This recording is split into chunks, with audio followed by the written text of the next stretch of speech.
We'll begin with an update on the aftermath of Cyclone Monta. It made landfall last night. And what's been the situation? Well, fortunately, we've seen minimum casualties, quite a bit of damage being reported. But as far as loss of life is concerned, reports suggesting only 2 lives were lost. Now, remember, there was a time when during cyclones, you'd see hundreds of lives being lost. Fortunately, because of better preparedness, better warning systems perhaps, and then immediately the administration kicking into action, you no longer see those kind of situations because thousands are evacuated even before the cyclone. Andhra Pradesh Chief Minister Chandrababu Naidu also took up an aerial survey today to assess the damage after Cyclone Monta. The storm unleashed heavy rain and gusty winds in coastal states in Andhra Pradesh and Odisha in particular, but we have seen the impact fortunately to be minimal. The Andhra Pradesh Chief Minister has confirmed that 2 people have died in the state, but has also highlighted that precautionary measures have minimalized the overall damage. Now, the Chief Minister has instructed ministers and officials to visit affected areas, assess damages across departments and submit detailed reports to the centre.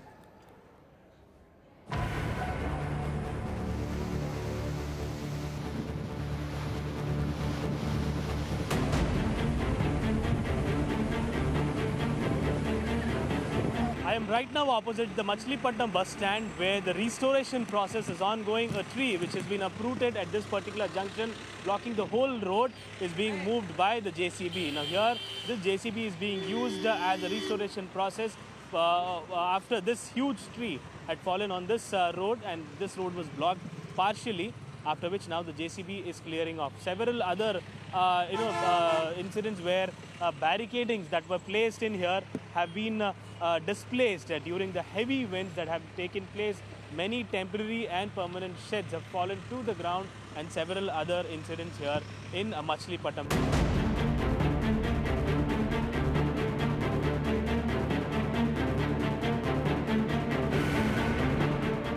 Sir, what is the current situation? Landfall in this particular land, a very big task yesterday. What is the situation? Any loss of life or restoration work? How's it going?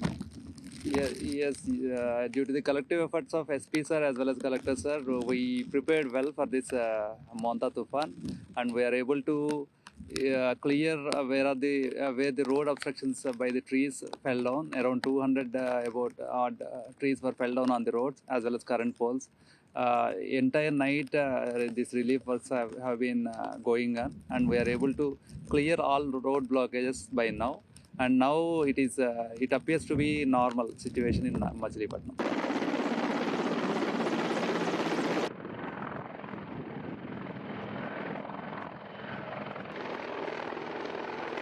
Zero deaths, that is our motive, that is how we work. Only 2 or 3 were reported. Second thing, we have to reduce the total loss. Only fields. There are historical problems in the fields. All drainage is not going freely, so many problems. We are going to work it out. We're at the Kakinada port on the deep side, where you can see this is the search and rescue operations that are currently underway. And in the search and rescue operations, what we are getting to learn from officials is that 7 members had gone inside to rescue their boats and bring it back safely back to the docks. But unfortunately, 1 person has gone missing since yesterday evening. And this is the search and rescue teams that are currently out here and carrying out these search and rescue operations since late evening yesterday.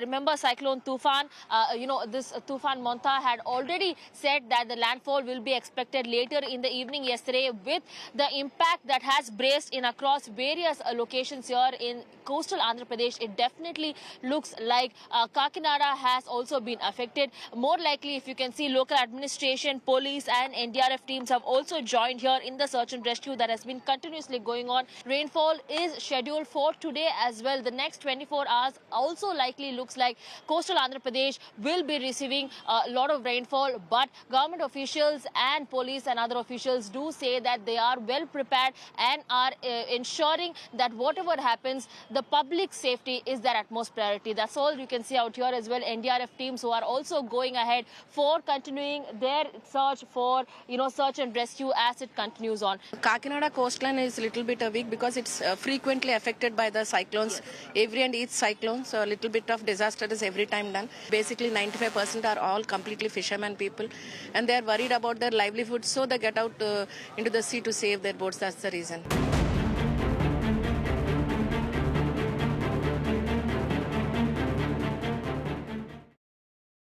Okay, let me bring in Abdul Bashir, who's joining us from Machilipatnam to get us a sense of what really was the impact of the cyclone. Abdul, you've been out there through the night tracking the movement of the cyclone. It brought with it, of course, extremely harsh, strong winds and rainfall. But what we're seeing on the ground is that as far as damage to life is concerned, it's been controlled because of the kind of preparedness that we saw on ground.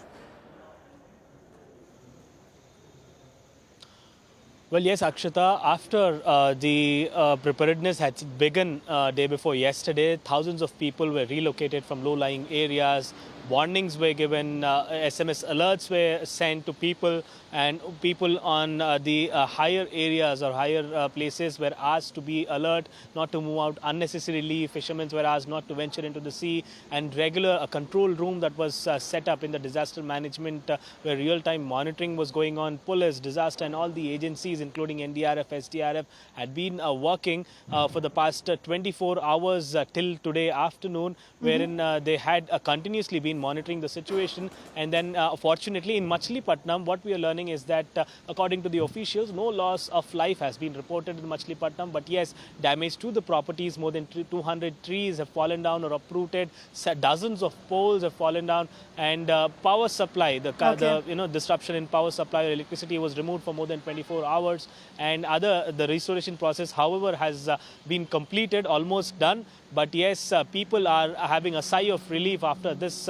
storm. The Cyclone Monta had hit or made a landfall in Machilipatnam with a disastrous wind that had been blowing for more than 3 to 4 hours last night. It's great to see that because of greater awareness, preparedness, we've seen the response to the cyclone being apt, and so because of that, minimum casualties being reported. I want to bring in also Apurva Jayachandran, who's been reporting from Kakinada for us on the situation. Apurva, things have calmed down now post the cyclone. Chief Minister Naidu was also there, conducted an aerial survey, was on the ground. What's your sense really of what happened in the cyclone, Apurva? Have we ensured that there was, minimum damage, minimum loss of life, of property as a result of better preparedness? Well, Akshita, definitely, because, we've seen several cyclones, especially in Andhra Pradesh, be it the 1996 cyclone or, Cyclone Hudhud, where we saw the Chief Minister, Chandrababu, there stationed in Visakhapatnam, or even last year, the Budameru floods that we had seen that had devastated Vijayawada and several other areas in and around Andhra Pradesh as well. But one thing that has remained consistent is the kind of work that has been put in by the officials. Even when we were on ground, yes, we have a job of reporting, we have to cover these stories and all of that. But these officials, they were there 24/7. They're in fact been stationed since the last 48 hours. And, even, come rain or winds, whatever it is, at the beaches, where the beaches were closed to the public, there was continuous monitoring by police officials who were stationed there. And that's made, of course, a big difference. It's visible on the ground in the aftermath images also that we're seeing from Andhra Pradesh. Thanks, Abdul. Thanks, Apurva, for getting us those updates. Apurva and Abdul braved the storm to get you all of these updates on the movement of Cyclone Monta. This perhaps has become a template in the country, which is great to see, that we're better prepared for these kind of storms and calamities.